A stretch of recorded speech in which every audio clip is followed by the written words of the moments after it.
Happy lunch! Happy lunch! Sa mga nananghalian po dyan, happy lunch po sa inyo lahat. Tayo ngayon ay andito. Mag-share po tayo ng konting information para sama-sama po tayo mag-grow sa hobby. Para tayo po ay matuto. So, ang isa sa mga topic natin ngayon, the box itself. Boom, boom, boom! Yung the box mismo, tulad po ng Shrouded Fable, mga kaibigan, mga kababayan ka-Pokemon. Ang binibili po natin, mga kaibigan, mga kababayan ka-Pokemon, ay yung box mismo. So, sinasabi natin na ang isa sa mga factor na nakapagpapabilis ng pagtaas ng presyo ng box, sealed box or sealed product, ay yung mga cards na nandun po sa set or mga tinatawag nating chase cards. Yung mga chase cards po, yan po ang isa sa mga nakaka-influence sa price, value, o kaya sa appreciation ng presyo po ng sealed product. Yung set, total set value, mga kaibigan.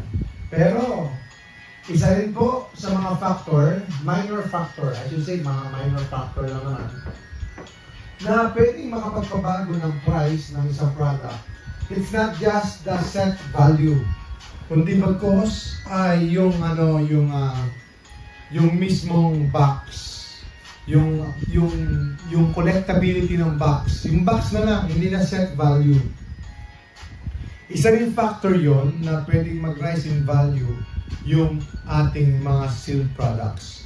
Yung mismong may box.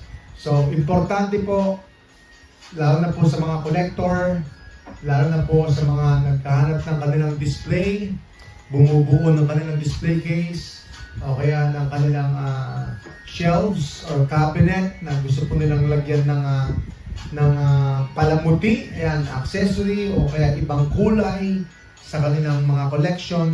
Kasi pwede pong ibigay yan ng mga boxes. So, depende po sa mga boxes. Tulad po ng 151, ang theme ng box ng 151, white, di ba? White. So, isa rin pong factor yan na kahit sa cabinet, pwede yan, color white, kahit na anong color palette ng bahay ninyo or ng cabinet, papasok po yung color white. So, hindi po maarte or hindi po, kumbaga parang, ang tawag doon, neutral color.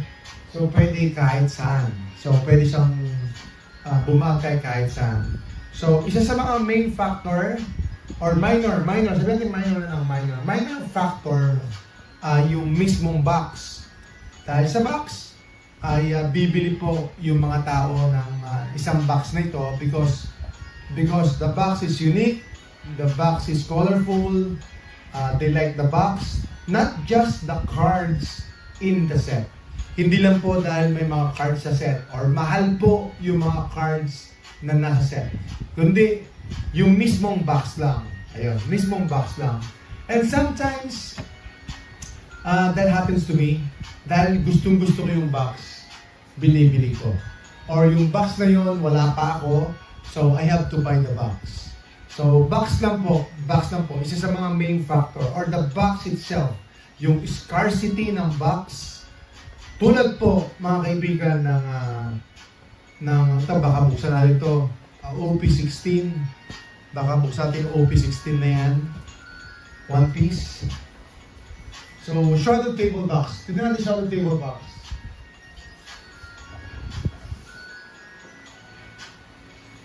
Ito po ang halimbawa ko sa inyo, Shrouded Fable. Ayun, si Sir Christopher, kukunin niyo daw yung Grand Adventure. Meron pa ba tayo? Meron pa tayong Grand Adventure. Ito po Shrouded Fable. So far, ito po ang pinakamura. It is the cheapest set of Scarlet and Violet. Pero dahil po sa box, para makompleto po yung set ninyo or yung generation ninyo ng mga boxes ng ETV, ay bibiliin nyo ito, magkakaroon ng demand yung Sword of Fable, although pinakamura siya, because of the box or because of the set. Not necessarily the value of the cards in the set. So, bibiliin pa rin ito dahil po sa mismong box. Boom, boom, boom!